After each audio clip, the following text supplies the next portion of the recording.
जय माता दी। ओम नमः शिवाय। आज हम जो माघ मास का महात्म्य चल रहा है उसमें आज हम 16वें अध्याय का श्रवण करेंगे।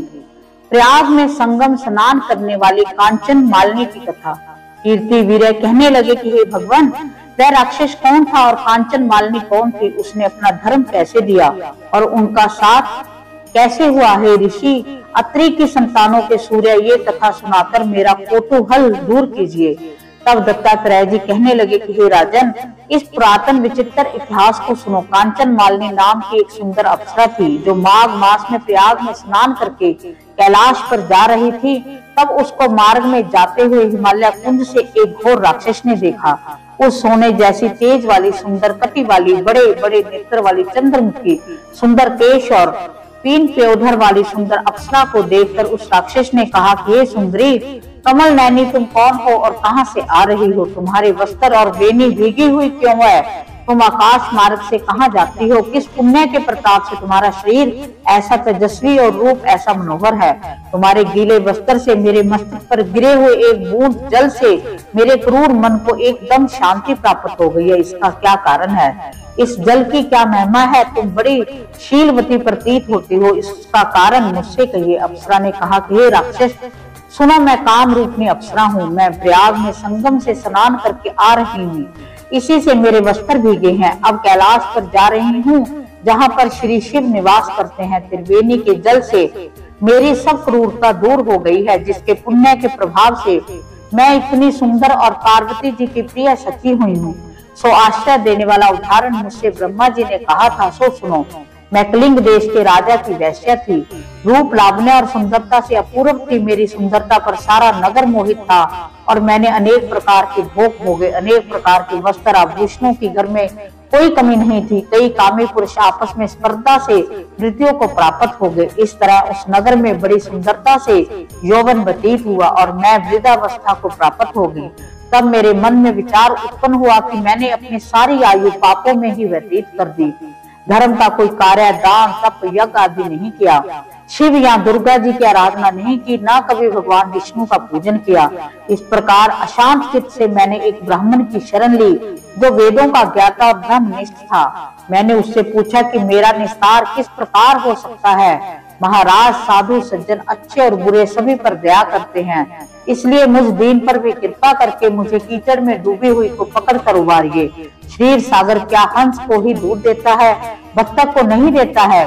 तब वह ब्राह्मण राजा का पुरोहित इन सब बातों को सुनकर मुझ पर दया करके कहने लगा कि तू ब्रह्मा के क्षेत्र में प्रयाग में जाकर माघ मास में त्रिवेणी संगम में स्नान कर, परंतु मन में अशुभ क्रिया का विचार नहीं करना। पापों के नाश के लिए महर्षियों ने तीर्थ स्थान से अधिक और कोई प्रायश्चित नहीं बतलाया। प्रयाग में स्नान करने से तो अवश्य पवित्र होकर स्वर्ग को जाएगी।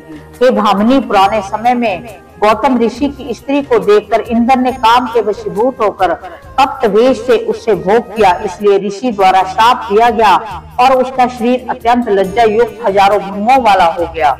तब इंद्र नीचा मुंह करके अपने पाप कर्म की बुराई करने लगा। मेरु पर्वत के शिखर पर स्वच्छ जल वाले सरोवर पर एक स्वर्ण कमल से भरे हुए कोटर में घुस गया और अपने पाप को धिक्कारता हुआ कामदेव की बुराई करने लगा कि यह सब पापों का मूल है। इसके ही वशीभूत होकर मनुष्य नरक में जाते हैं और अपने धर्म, कीर्ति, यश और धैर्य का नाश करते हैं। इंद्र ऐसा सोच रहा था, सो इंद्र के बिना सारा देवलोक शोभाहीन हो गया। तब देवता, गंधर्व, किन्नर, लोकपाल इंद्राणी के सहित बृहस्पति जी से जाकर पूछने लगे कि महाराज, इंद्र के न रहने से स्वर्ग ऐसा शोभाहीन हो गया है जैसे सब पुत्र के बिना श्रेष्ठ कुल। इसलिए स्वर्ग की शोभा के लिए कोई क्रिया सोचिए, इस विषय में देर नहीं करनी चाहिए।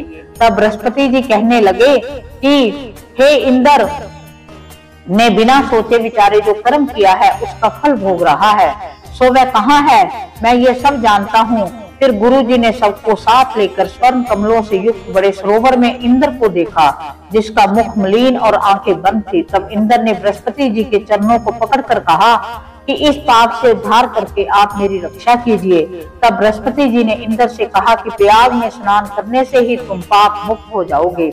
तब इंद्र सहित सबने ही प्रयाग में जाकर संगम में स्नान किया और त्रिवेणी स्नान से इंद्र पाप मुक्त हो गए। तब बृहस्पति जी ने इंद्र को वरदान दिया कि तुम्हारे शरीर में जितने भग हैं सब नेत्र हो जाएं। तब इंद्र ब्राह्मण के वर से 1000 नेत्रों से ऐसा शोभित हुआ जैसे मानसरोवर में कमल शोभा याद होता है।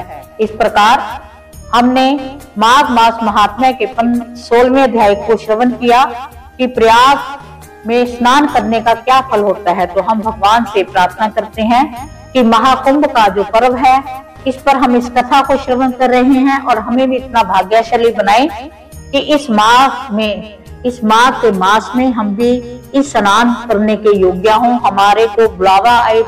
तो हम भगवान शिव से भगवान नारायण से प्रार्थना करते हैं कि वो हमारी गलतियों को क्षमा करते हुए, जैसे माघ मास में स्नान का महात्म बताया गया है, अगर हम अपने घर पर भी स्नान करते हैं तो वो हम पर अनुकंपा अपनी कृपा बरसाएं। इसी के साथ जय माता दी। ओम नमः शिवाय।